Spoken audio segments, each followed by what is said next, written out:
Kan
Assalamualaikum warahmatullahi wabarakatuh. Waalaikumsalam warahmatullahi wabarakatuh. Warahmatullahi wabarakatuh, Ibu. Terima kasih. Aduh, mohon maaf ya, saya bermalam-malam. Saya sudah minta jadwal berubah ke siang hari, biar nggak malam hari gitu. Tapi kata Mas Andri susah jadwalnya. Jadi ya udah mau nggak mau ya, mohon maaf buat yang harusnya sekarang sholat tarawih ya. Nah, jadi saya juga nggak akan mengambil waktu lama, biar masih sempat sholat tarawih sebelum tidur gitu ya. Mohon waktu mudah-mudahan 1 jam saja atau kurang dari 1 jam 45 menit bisa selesai gitu ya. Jadi saya akan mengambil inti dari eh, kaitan antara komunikasi dan kinerja, mengkomunikasikan kinerja. Oke, baik Bapak Ibu, kita lihat ya materinya. Izin saya share screen.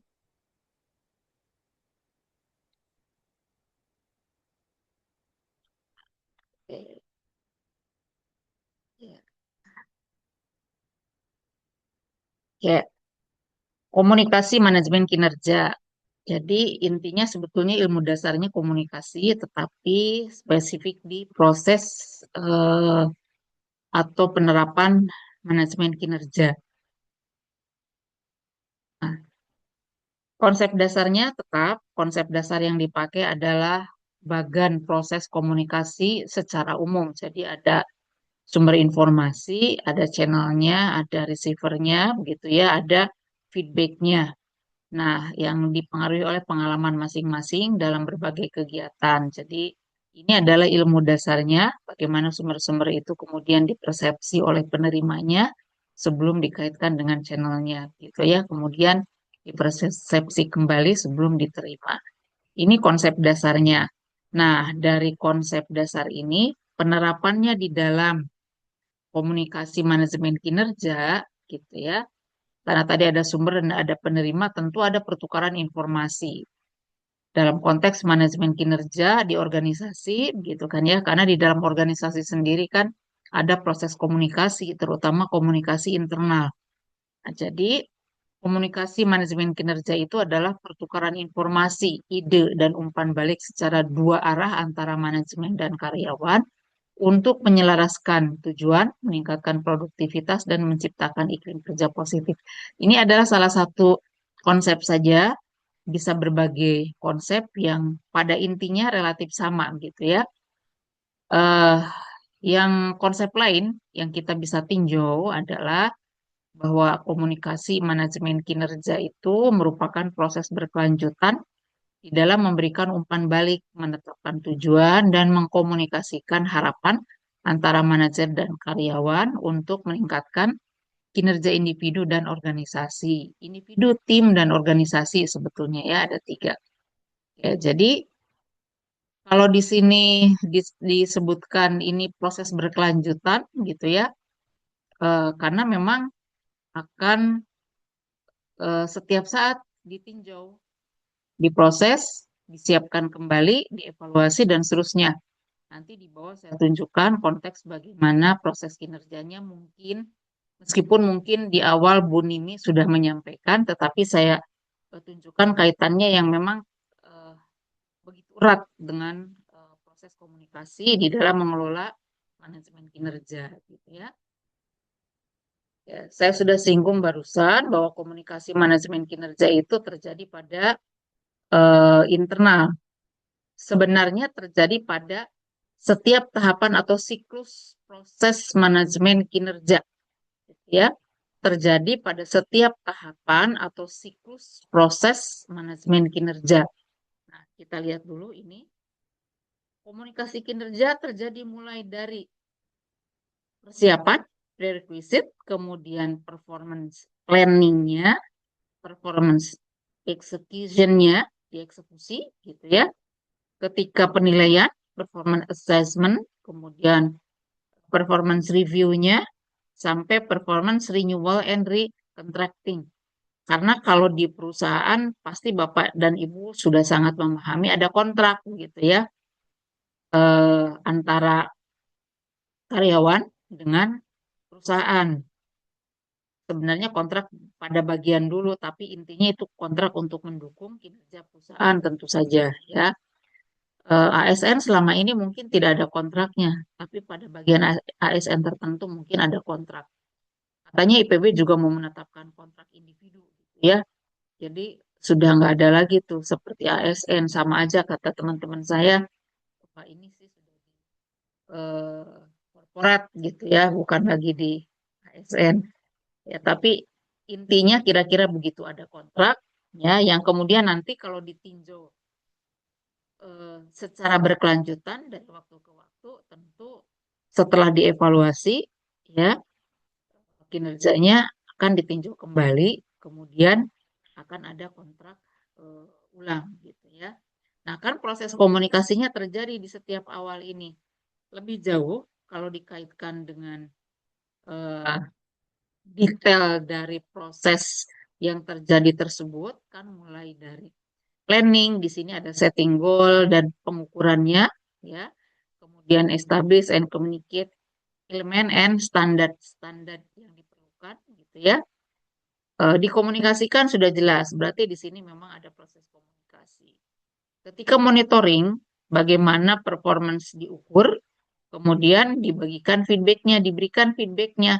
Ini jelas ada proses komunikasi. Kalau kita lihat bagian tadi ya, ada feedback antara sumber informasi dan penerima informasi. Kemudian ketika pengembangan, developing juga sama. Di sini ada kalau ditunjukkan address poor performance, kemudian improve good performance, ini sebetulnya sudah melalui proses komunikasi, terutama berbasis tulisan. Orang akan mengatakan performance-nya jelek, pasti berbasis data. Data itu tertulis, baik secara manual ataupun menggunakan teknologi, gitu ya. Jejak rekamnya menjadi kelihatan sehingga terklasifikasi apakah seseorang itu pada posisi performance yang buruk ataukah pada performance yang baik. Kemudian ketika rating dilakukan, summarize performance-nya juga di sini ada bagian dari proses komunikasi gitu ya. Nah, ketika rewarding juga sama, di sini pasti sudah ada sistem penilaian, akan ada kemungkinan terjadi komunikasi antar manajemen, ada ketentuannya, ada aturannya, ada indikator gitu ya, dan itu pasti di apa namanya komunikasikan entah melalui rapat ataupun dalam surat keputusan mungkin ya, ataupun mungkin dalam bentuk peraturan-peraturan tertentu gitu. Kalau di level atas ada Kepmen gitu ya, di level perguruan tinggi ada keputusan rektor, di pimpinan perusahaan mungkin ada keputusan pimpinan ataupun nama yang sejenis, itu pasti merupakan bagian dari proses komunikasi. Nah, jadi saya ulang, komunikasi sesungguhnya terjadi pada setiap level atau tahapan atau proses ya, manajemen kinerja mulai dari awal sampai dengan akhir, karena terlihat ada feedbacknya gitu ya. Sebagaimana konsep awal, eh, proses komunikasi secara umum di sini ada feedback yang terjadi dari sumber sampai kepada receivernya atau penerimanya. Oke. Idealnya komunikasi itu dilakukan secara efektif.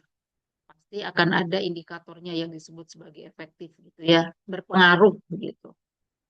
Eh, Kalau itu bisa dilakukan, komunikasi efektif ya, tentu akan menumbuhkan budaya peningkatan berkelanjutan, kemudian transparansi dan saling menghormati ya, karena di sini akan eh, berhubungan dengan untuk konteks saling menghormati, ada lisan, ada tulisannya, ada proses, ada rasa, begitu kan ya, ada tatap muka dan sebagainya. Transparansinya dikaitkan dengan eh, data, kemudian sistem atau teknologi, sehingga orang yang seseorang, kalau misalnya ada sebuah sistem penilaian, misalnya orang mengetahui, ada datanya, pimpinan mengetahui, gitu ya. Jadi ada keterbukaan. Kemudian eh, menumbuhkan budaya peningkatan yang berkelanjutan. Peningkatannya bermacam-macam. Peningkatan perilaku, sikap, gitu ya. Peningkatan prestasi, kinerja secara berkelanjutan. Nah, ini eh, kenapa seperti ini bisa terjadi? Misalnya peningkatan berkelanjutan karena data-data yang diberikan bisa diplotting ke dalam bentuk grafik, misalnya akan terlihat bagaimana eh, proses kinerja itu kemudian dituangkan, misalnya secara administrasi itu juga menjadi bagian dari proses komunikasi kan tentu saja ya. Ketika ditinjau kembali akan terlihat pola yang terjadi misalnya, sehingga eh, proses-proses yang berkaitan dengan kinerja seseorang misalnya di dalam sebuah si atau bagian akan kelihatan apa namanya polanya, dan itu memberikan eh, cara untuk memberikan keputusan apakah reward ataupun cara lainnya. Oke, ini sudah.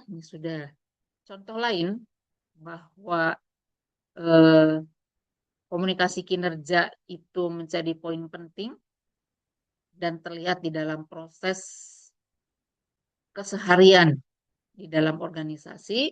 Di sini ada contoh lain ya yang bersumber dari Penn State Performance Management.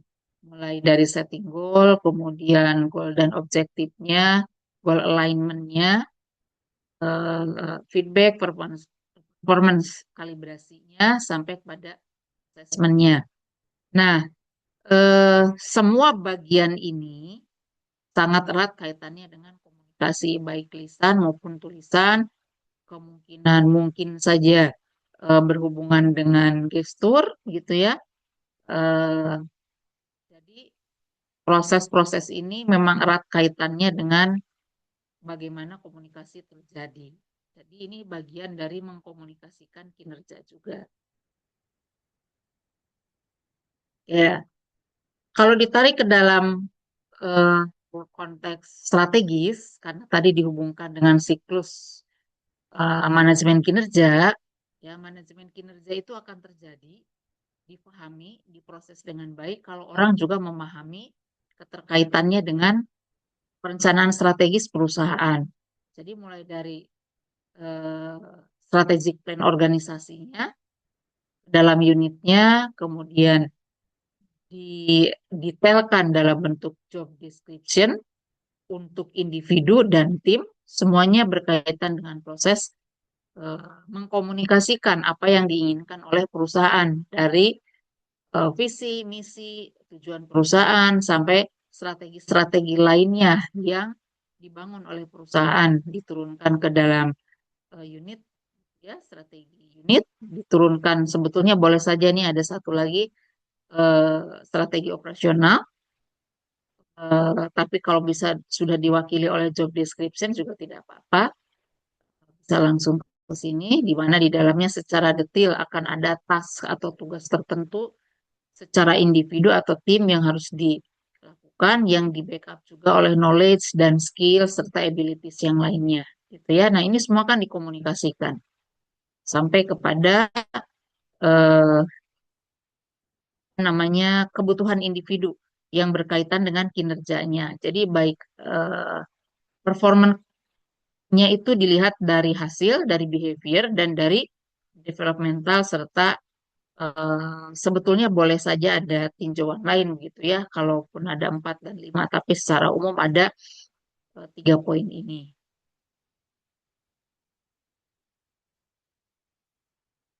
Oke. Contoh komunikasi manajemen kinerja. Kalau yang barusan ini konsep besar gitu ya.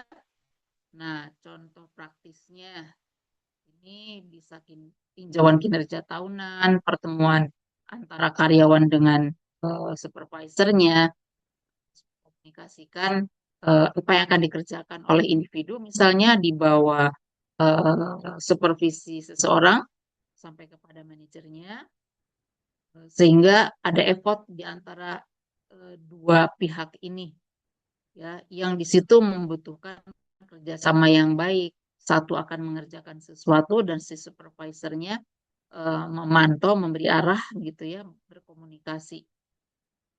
Jadi kelihatan bagaimana proses komunikasi terjadi di dalam konteks manajemen kinerja. Kemudian mekanisme umpan balik yang ini bentuknya mungkin sekali berupa penilaian nanti ya, mengkomunikasikan hasil misalnya, eh, untuk pengembangan juga yang tadi di sini disebutkan developmental plan-nya gitu ya.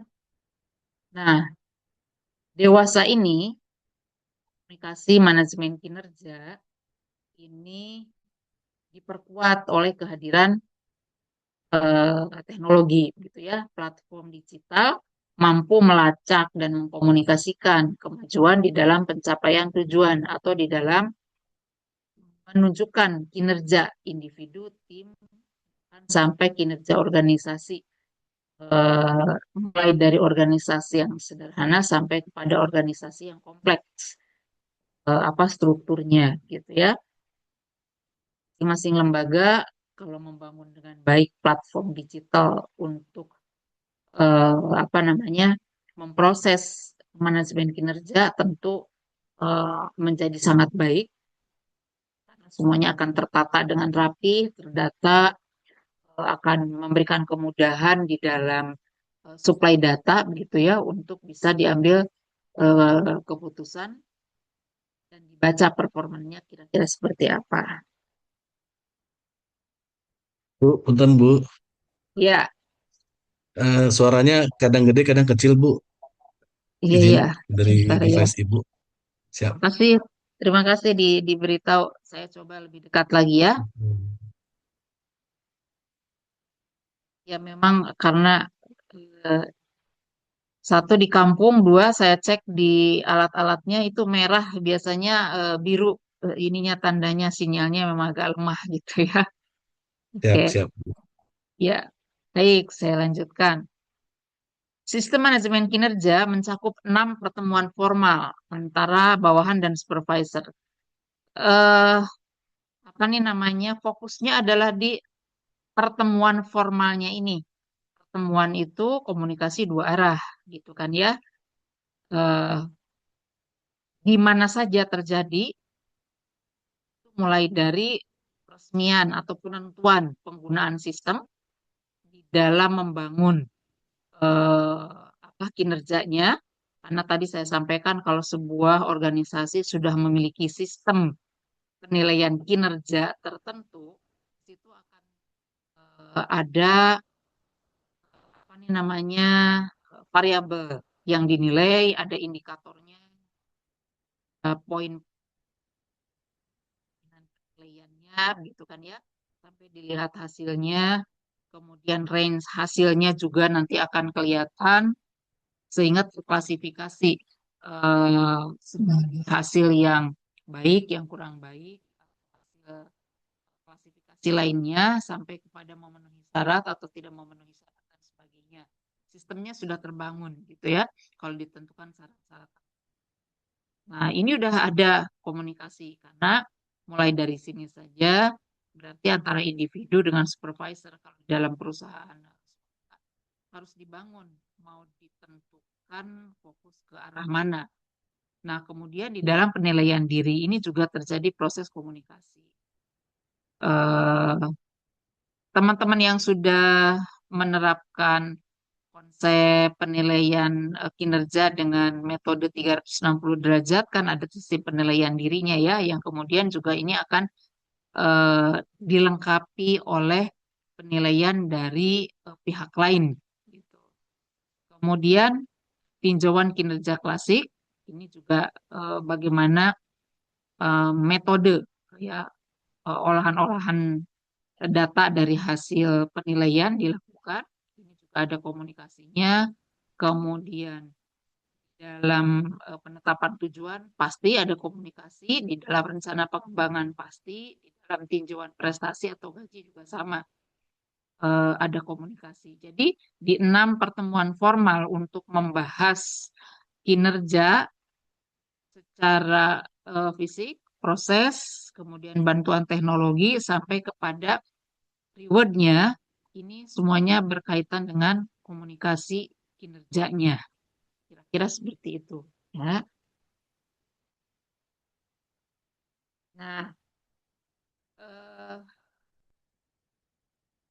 di dalam implementasinya bahwa komunikasi kinerja itu menjadi penting, komunikasi manajemen kinerja menjadi penting gitu ya, dan terlihat bentuk aktivitasnya, ini juga akan terlihat ketika implementasi terjadi. Bagaimana employee itu dilibatkan di dalam proses, kemudian apa yang dibutuhkan oleh employee-nya, kemudian apa yang menjadi tekanan pertama, kemudian membagikan data-data dan selainnya, kemudian juga dilengkapi dengan konsekuensi-konsekuensinya, ya, kemudian dituliskan karena biasanya penugasan itu akan lebih terlihat kepastiannya dan mudah untuk dimonitor ataupun dievaluasi kalau ada dalam bentuk apa namanya secara formal tertulis gitu ya, misalnya sebuah perusahaan menentukan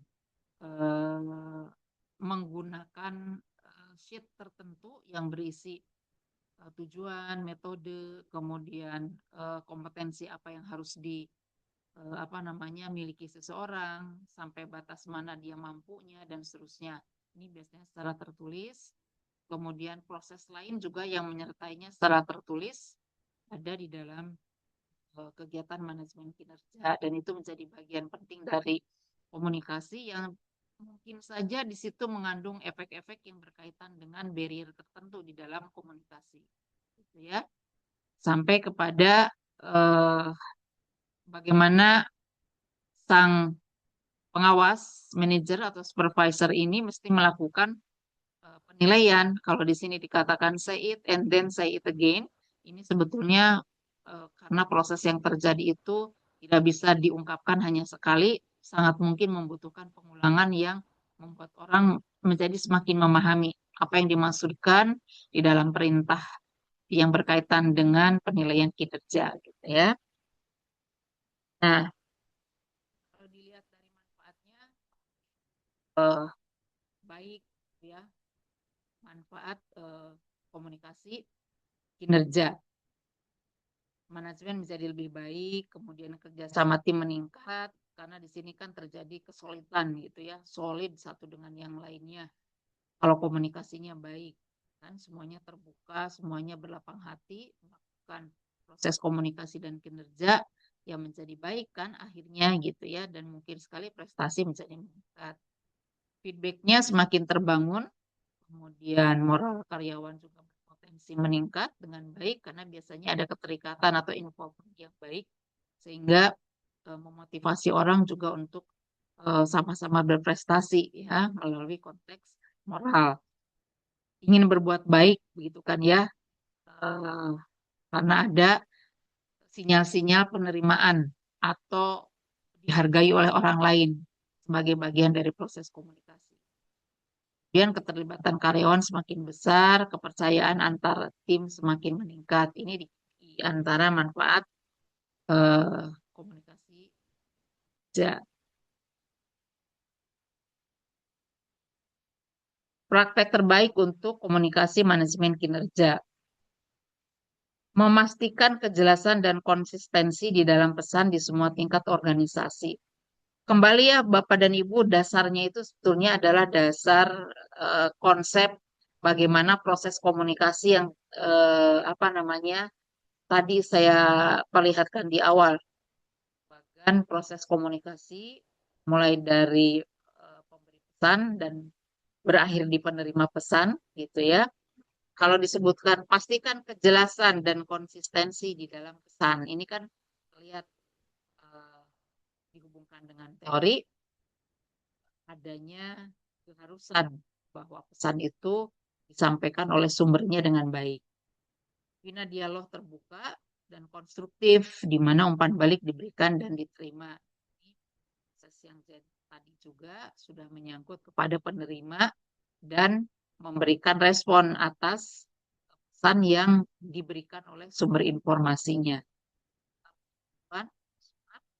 ya, karena eh, kalau di dalam konteks kinerja semuanya akan dinilai meskipun dengan cara tertentu, tapi yang pasti bahwa semuanya harus terdata dengan baik. Menggunakan campuran ukuran kualitatif dan kuantitatif untuk menilai kinerja. Menentukan ukuran kualitatif dan kuantitatif. Kalau kuantitatif terlihat beberapa metode bisa dilakukan ya, nanti kalau diperlukan kita bisa apa namanya ambil contoh tertentu atau nanti justru menjadi bagian yang Bapak dan Ibu bisa apa namanya perdalam ya. Ukuran kualitatif, ukuran kuantitatif. Kalau sudah ada ukurannya, kemudian nanti untuk memutuskan misalnya kesesuaian kinerja seseorang dengan harapan perusahaan misalnya ya, atau sebaliknya harapan individu di dalam tim dan harapan tim dalam kaitannya dengan kinerja yang dia sudah upayakan dihubungkan dengan aturan-aturan di organisasi misalnya menjadi terlihat karena ukuran-ukuran itu akan memastikan dua pihak ya bisa mengambil keputusan apa sebetulnya yang dihasilkan dan apakah nanti akan berkaitan dengan sistem penilaian tertentu ataukah akan eh, berkaitan dengan reward yang harus diterima itu ya karena sesuatu yang wajar kalau dalam konteks organisasi orang sudah berkarya maka orang juga apa namanya sangat relevan kalau dia diberi penghargaan gitu ya. Hanya ada tantangan umum untuk komunikasi manajemen kinerja.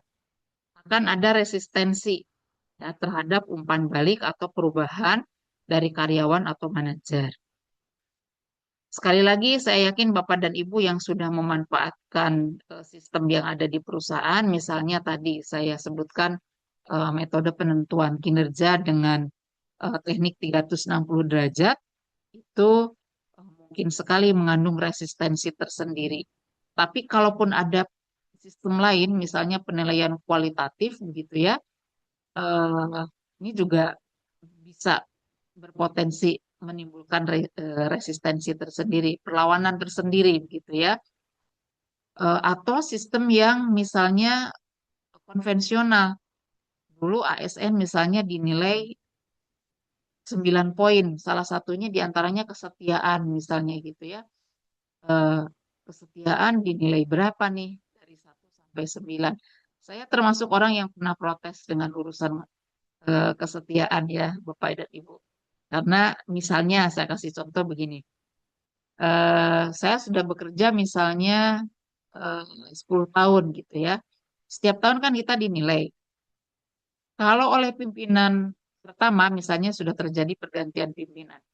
Di pimpinan periode pertama kesetiaan saya sudah 90 nilainya gitu misalnya ya. Terus begitu ganti pimpinan saya dinilai 70 gitu kesetiaan. Saya bertanya, ini kenapa bisa terjadi penurunan gitu? Apakah saya tidak setia? Sementara waktu saya dipakai 90% itu mungkin 100% untuk satu-satunya organisasi gitu. Dan dari pagi sampai sore 6 hari dalam 1 minggu gitu ya, saya ada di situ. Kenapa dinilai menjadi seperti ini gitu? Itu saya dulu belum tahu teori eh, apa namanya manajemen kinerja.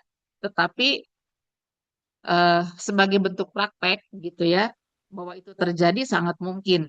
Karena saya sendiri saya selami lagi, oh ya dulu juga saya pernah melakukan apa namanya bentuk respon gitu ya terhadap teknik penilaian tertentu. Itu terjadi komunikasi gitu. Sampai akhirnya pimpinannya ya udah kamu nilai sendiri aja katanya gitu ya. Agak oke.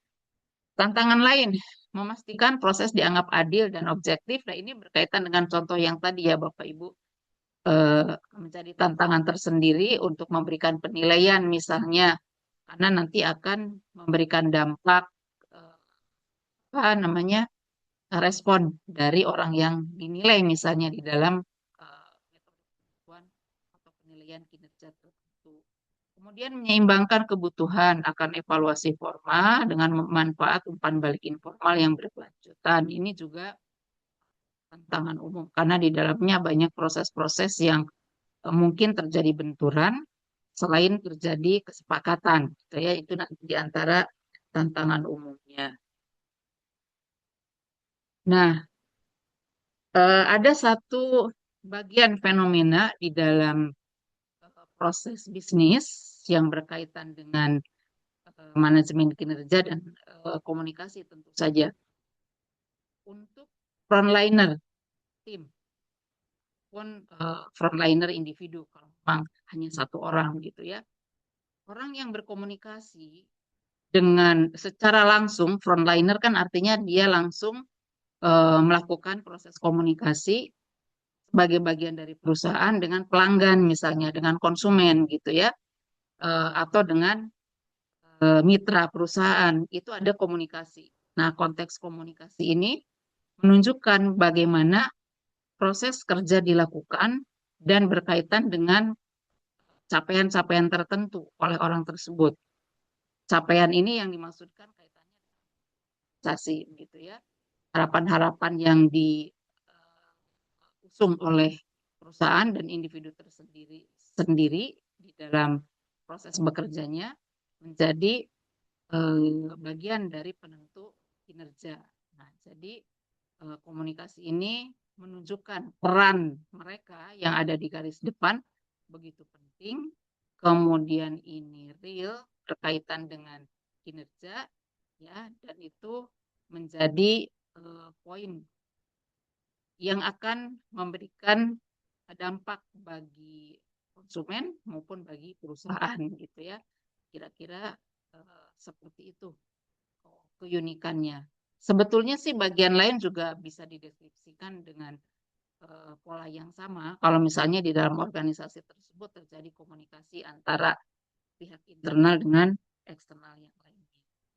Ya. Nah, ini sebelum ditutup,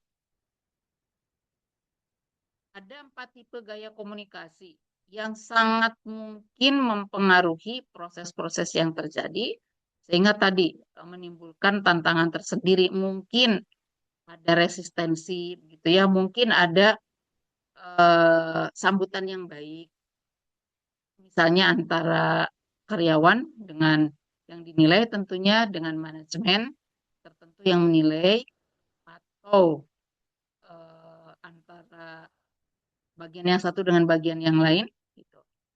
Dalam kaitannya dengan tipe gaya komunikasi atau tipe komunikatornya, apakah itu analitis, fungsional, intuitif, ataukah pribadi. Ini ada gambarnya ya, model-model yang terjadi. Anda ini komunikator tipe yang mana gitu ya.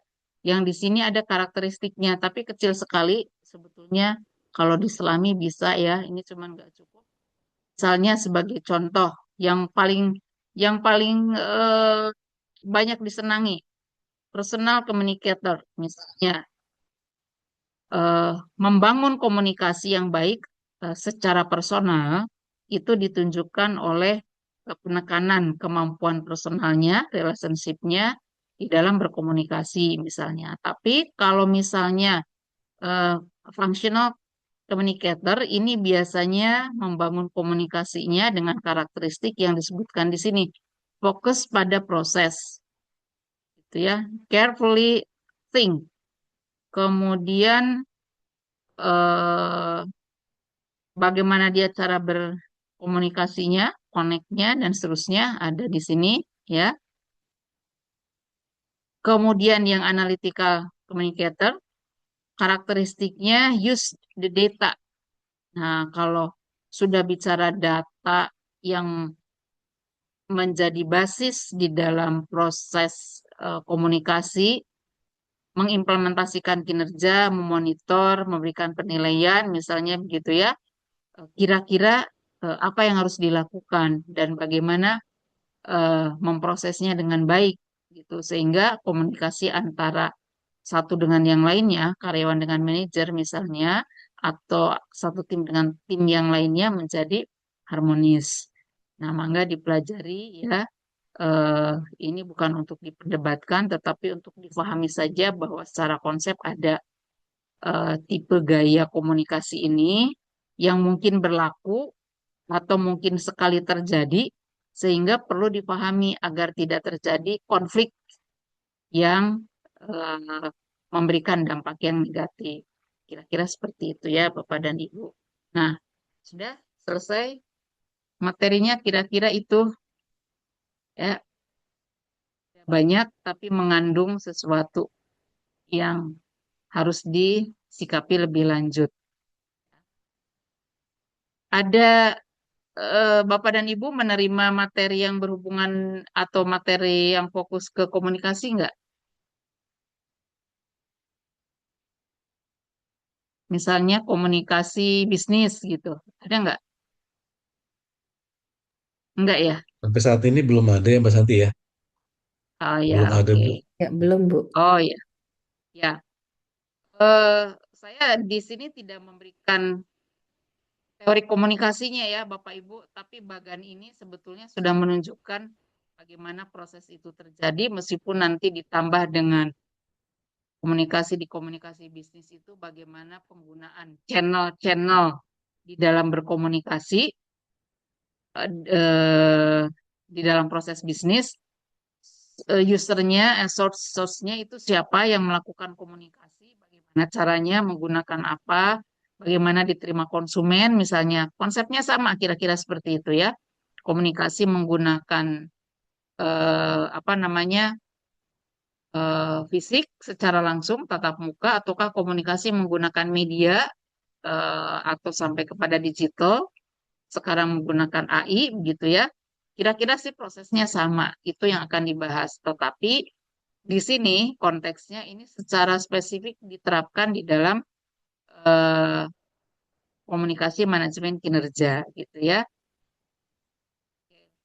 Saya nih memberikan materi ini agak saya ambil dari sana sini ya, karena saya apa namanya nggak bisa membahas secara gamblang bagaimana sebenarnya terjadi, karena kalau dirunut ini sebetulnya tadi yang saya tunjukkan bagaimana proses atau siklus manajemen kinerja itu bahasannya sebetulnya bisa untuk satu semester gitu ya. Tetapi kalau di sini disampaikan satu temuan pasti nggak cukup. Tapi intinya di dalam kaitan dengan manajemen kinerja, semua hal yang berkaitan dengan tahapan atau siklus manajemen kinerja ini sangat sangat membutuhkan eh, komunikasi yang baik karena menyangkut orang, menyangkut data, menyangkut hasil dan menyangkut behavior sebetulnya. Jadi ada hasil kerja, ada behavior dan ada pengembangan atau developmental yang disebutkan di sini. Ini menjadi 3 poin penting result ya di dalam penilaian kinerja ini, result, behavior dengan developmental plan. Ini menjadi poin yang sangat penting gitu ya. Eh, karena prosesnya begini, misalnya ada orang yang kinerjanya bagus, kemampuannya baik, tetapi behaviornya nggak bagus gitu. Nah, contohnya itu potensi konflik terjadi, bisa. Kemudian orang ada yang suka atau tidak suka, setuju tidak setuju. Di dalam tim misalnya mengganggu atau tidak mengganggu, gitu ya.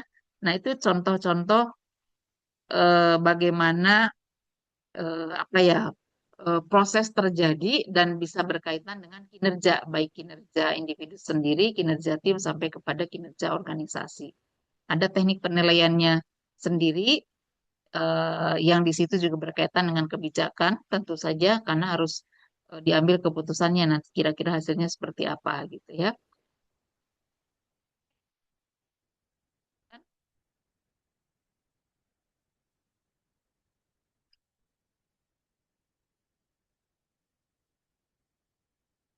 Kalau tidak ada eh, materi ini nanti perlu dilengkapi ya Bapak dan Ibu oleh apa nih namanya pencarian pencarian literatur. Jadi saya minta Bapak dan Ibu di dalam tim, ini ada berapa orang ya? 6 orang, Ada Ibu. Orang Bu. 6 orang mah dibagi tiga aja ya. Ada 3 grup. Mangga silahkan mencari hasil-hasil penelitian yang berkaitan dengan komunikasi manajemen kinerja atau komunikasi kinerja sama ya Bapak Ibu maksudnya itu kan proses yang terjadi di dalam pengembangan kinerja. Konteksnya kira-kira seperti itu. Nah, bisa dari semua sisi, saya tidak memberikan batasan karena justru yang saya inginkan adalah temuannya seperti apa yang terjadi gitu, ya. Eh, Boleh kualitatif, boleh kuantitatif gitu. Eh, Kualitatif saya lebih lebih harapkan karena kalau kuantitatif ini lebih banyak ke misalnya begini, gunakan literaturnya menggunakan alat analisis SEM hanya menghubungkan bagaimana komunikasi berpengaruh terhadap kinerja gitu ya. Itu terlalu simpel. Tetapi kalau dari kualitatif banyak menggambarkan real activity yang terjadi yang bisa membuka wawasan lebih luas gitu maksud saya. Nah, itu saya lebih harapkan ya. Silakan cari ya misalnya 10 biji literatur gitu ya.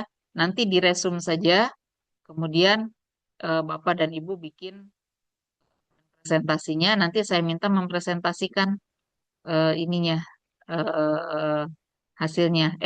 Saya ada pertemuan lagi nggak ya? Nggak ada ya. Kalau nggak ada tugas aja ya.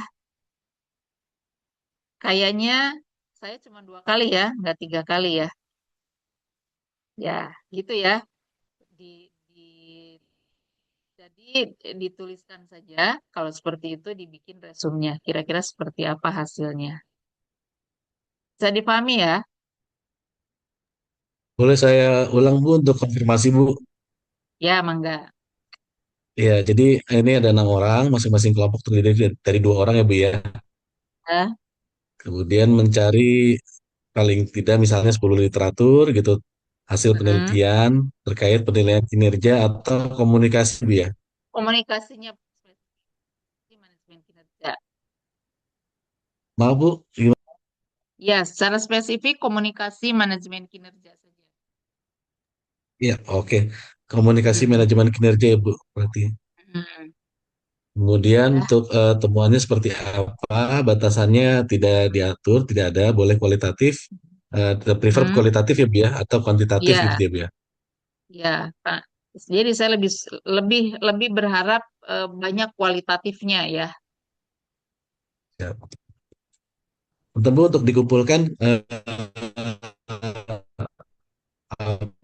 perkiraan berapa Bu?